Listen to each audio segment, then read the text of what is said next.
Okay, well, now we're going to move on to the next segment. This is called The Good, the Bad, and the Ugly. So the good is obviously players that we feel like are going to have a great week. The bad are players who we do not believe are going to have a good week. And the ugly are players who might feel ugly to play them, but they should be worth putting on your starting roster.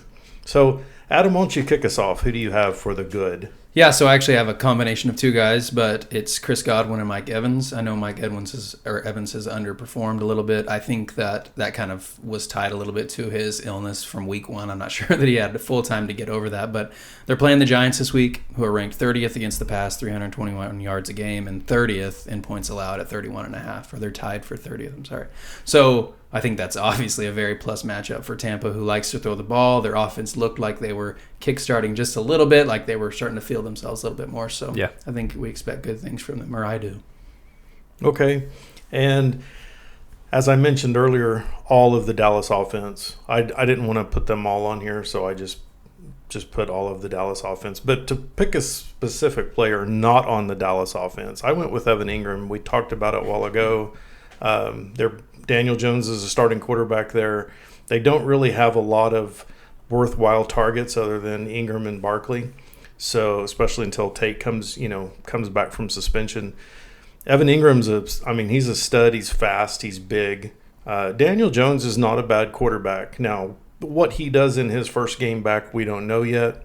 But I believe Evan could have a huge game. I think they're going to try to utilize him to move the ball other than running, because Barkley's going to get a big share. Yeah. So I just as feel he like, should. Oh, he should. He should. He is their offense right now, pretty much. But looking at their up against Tampa Bay this week, Tampa is weak on defending tight ends. They've had two tight ends, Greg Olsen being one of them last week that kind of went off on them. So I believe that he's going to be a very safe outlet for Daniel Jones. So highly recommend playing him this week.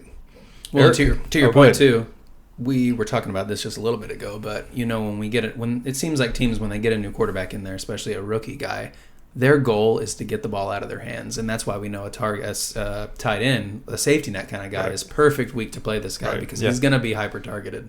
He's quick enough to get separation fast, which goes to your point, right? And he's got a yards after the catch. I mean, gosh, he ran a 4.3 Yes, as a tight end. That's crazy. That is ridiculous. Yeah, Eric, who do you have? Well, I originally had DeAndre Hopkins, and the reason I put him on here, he's obviously one of, if not the best wide receiver in the NFL, but people were down on him after week 2. He had a bad week.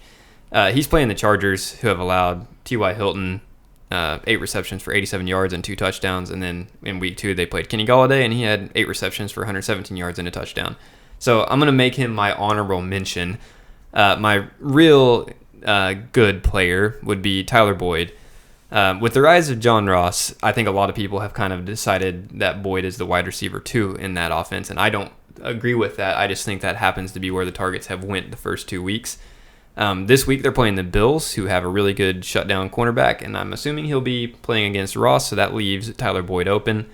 The past 2 weeks, the Bills have allowed Crowder 14 receptions for 99 yards, and they played the Giants in week 2, so Giants didn't really get much going on any facet of the game aside from Saquon.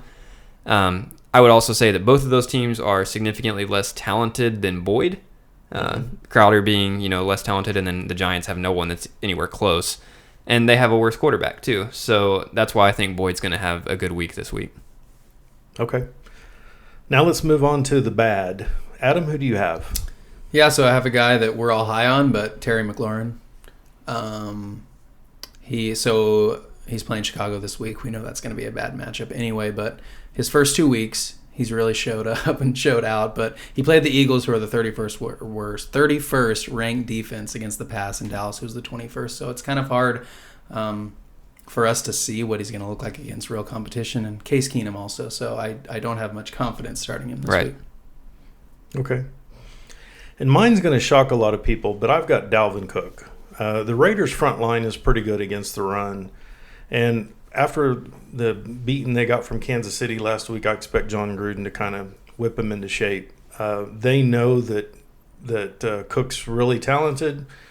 A lot of people are making their hay against Minnesota through the air. So, against the Raiders through the air.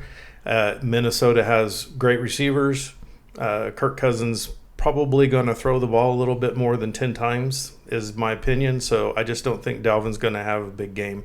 I don't think he's going to completely bust, but I just think it's going to be bad. I think it's not going to be what you expect from him. If you had other backs that were, pretty high up there, I may consider playing them in place of him. So yeah, which would be really hard to do because I think he's the running back 2 on the year right now. So it would be tough to do. Yeah. But it's what it looks like to me anyway. Okay, so going from one stud running back to the other, my guy's Le'Veon Bell. He's a really good running back, and he looked pretty good when he was the only thing that the Jets had playing against the Browns. He was the only shining point there. But they're playing the Patriots in this week, and the Patriots have given up 32 yards and 42 yards respectively. Bill Belichick generally will shut down one thing in that game, and originally he takes your best weapon away. Right. So who is the New York Jets' best weapon? Exactly. Falk. Yeah, it's Falk. So Bell's going to run Le'Veon wild, right? Yeah, obviously, I think they're just going to. We talked about they're probably just going to spy Bell, and every move he makes, they're going to have a linebacker doing the exact same thing. They're the police over there. So I just think that he's in for a bad week, and again, not necessarily that he's going to fail entirely, but don't expect what you've got from him so far.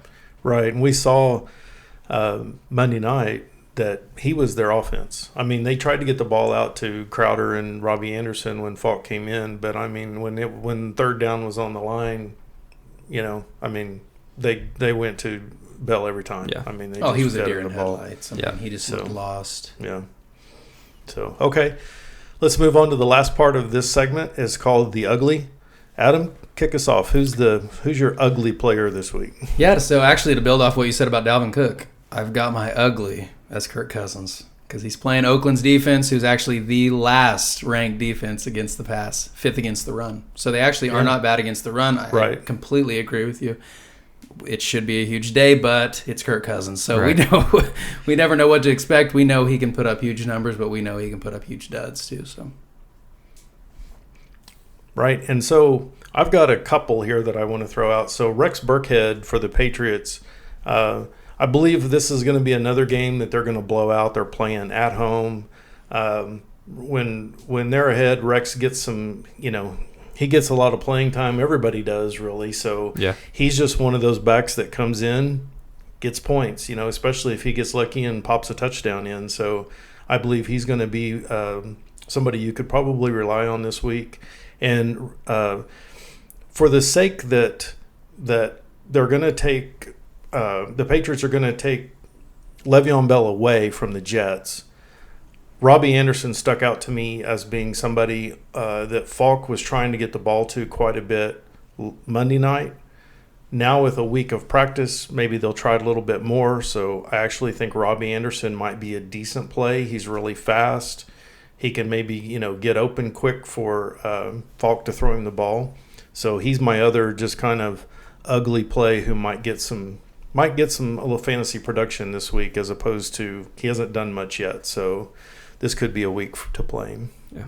And just we haven't got to mention this about Sam Darnold, but we saw reports today that said he's going to be back week 5. So for any of you Robbie Anderson owners that are going to be frustrated for the next few weeks, hold on, hang on. He's great when he's got Sam Darnold. So. And even when Darnold comes back, who's to say he's going to be full strength? I mean, mono is one of those unpredictable things. So right. Yeah.